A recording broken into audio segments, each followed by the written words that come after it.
So I know you've heard about the Jasmine Crockett incident, and let me give that young lady credit for coming straight off her dome with every alliteration of beat that you can come with. How do I go? Badly built, butch body. I mean, bleach blonde, badly built, butch body. That was nice. And you know there was another B in there. So I need somebody to send me her her yellow paper legal note, because if you don't know, I don't need to send me the new note.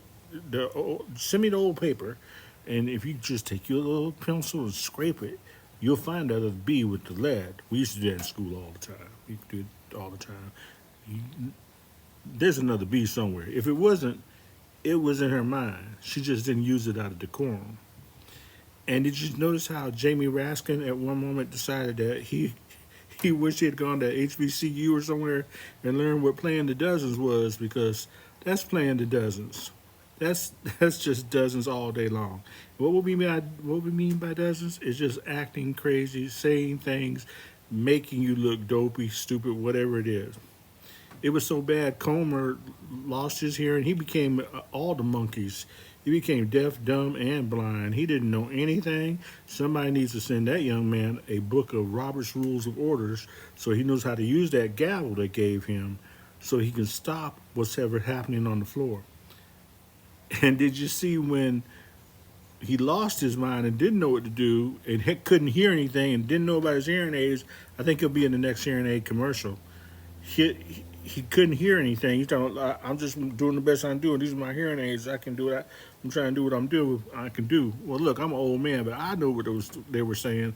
I heard what she said, and Jasmine looked down the aisle at AOC and the rest of the group like, now this mug can't hear after all these other different things. And Miss Marjorie Taylor Greene, she acts like she's offended. She gets mad. She acts like she's really upset. She wants to strike the words that are being used against her after she done called a woman ignorant, told somebody about their eyelashes, talks about people's how they look. She decides that, well, when you get on me, that they ain't gonna go. They ain't gonna go, and that is what we call privilege. And we've got to understand that this whole group, this MAGA idea, this Republican idea. Well, let me go. Let's go this way. Every Republican is a MAGA, but most MAGAs are Republican. Like in Germany, only 30% of the Germans were Nazis, but every Nazi was German. We've got to get rid of the idea. The idea is now to be dumb. The idea now is not to be not to even understand what alliteration is. The idea now is not to go to school. The idea now is that the country that we've lived in for hundreds of years doesn't do anything for you, doesn't help you, and to bring to the forefront what the country has done. Oh God, we're going to have to save our kids. We've got to protect our children. But you really didn't give a dag on what you did with the children that you were hurting. You didn't care about the ones that you were hanging. You didn't care about their families. You brought your children to the hanging. It doesn't make much sense, does it? When you look at it overall, it's really, really stupid. Now I watch a lot of videos on Facebook and on TikTok, and I find a lot of them hilarious, a lot of them funny, a lot of them cute, a lot of them very informative. It's the first time I've ever been on this platform to say anything. But I just thought it's about time we put something together. I put something together and say, hey, we've got to stop. You've got to stop. All these people I see getting dressed up in battle rattle, and they've got their truck guns, and we want to affirm the 2A. And I live in Texas. It's all about, everybody here got guns. Everybody's about the 2A. Everybody's got a truck gun. But you know, when you get out of a truck with a gun, nobody knows whether you're the good guy or the bad guy. And if I get out looking like this, it might be a little bit more of a disadvantage. But doesn't mean I don't have a gun. Doesn't mean I may not get out of the car.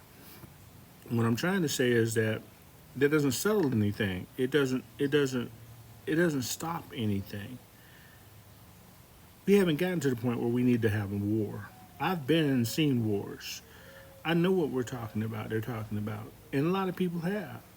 And as soon as you see that first bullet or hear that first bullet come past you, you wish you were in another place. It doesn't care whether they were shooting a 22, a BB, a Cracker Jack at you. They don't care. You don't care. Once you hear that whisk go by you, you just blessed that they didn't go. That you didn't hear it, because most of the people that everybody that dies didn't hear it.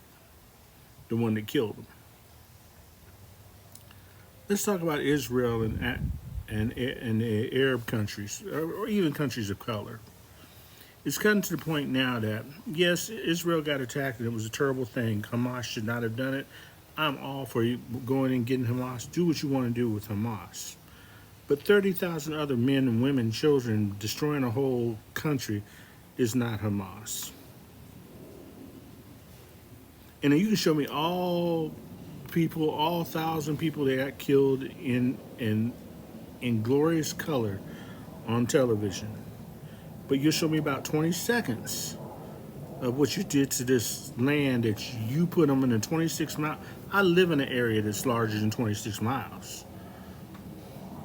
I live in the greater Dallas metropolitan area.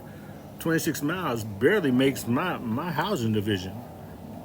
You put people in that area, tell them how they can eat, tell them when they can eat, tell them where they can fly, tell them when they can leave, tell them when they can even go outside the area, go see other people that live outside the area. And then you go in and bomb the area? And see, the people that are making money off the bombing are the same people making the decisions to bomb. A few months ago, Netanyahu was on his way to jail. Oops, here comes a war. Trump, pretty much maybe on his way to jail. Should be. Done a lot of stuff. Know truly that if I and people like me or other people I know do the thing or have done the things that he's done, we'd be in jail. Lying is an victimless crime. Fudging your taxes isn't victimless, whether you paid it back or not. If I robbed a bank and gave them money back, I still robbed the bank. It's the mentality that they want us to accept as normal. And I want you to know that this is not normal. By no means. It's not normal. And people like Jasmine Crockett, AOC, they're going to tell you it's not normal. They're going to show you to your face. And when you get mad when they show you, and you make up all these other bullshit ideas, CRT is this, and we're having CRT, and our kids, we're protecting our kids, and they can't learn from a book in the library. We've got to shut libraries down. They want to be able to control you. They no longer want to represent you. They want to rule you. And history has shown that. And you're supposed to learn by history. Hopefully, we will learn by history. I guess my next fear is what happens if Trump loses. Because he's already told you it's not going to be fair. It had 44 other presidents 44 other contestants, candidates have lost. Nobody went to war about that. But for some reason, this man, of all people that you choose, this man, this racist, ignorant, there's so many different words and adjectives, verbs, nouns, pronouns I can use for this. How did you pick this man to be your leader and think that he is smart? 1 million people died on his watch just off of being sick off a virus that he said he knew that was out there. The hell he caught. That he didn't even want to tell you he took the drug that he told you not to take to save his ass. Anyway, I'm going to be falling short. 43 seconds left on this, so I'm going to end it like this. Jasmine, I will never get in a fight with you. Ladies and gentlemen, please know there's a better way to do things.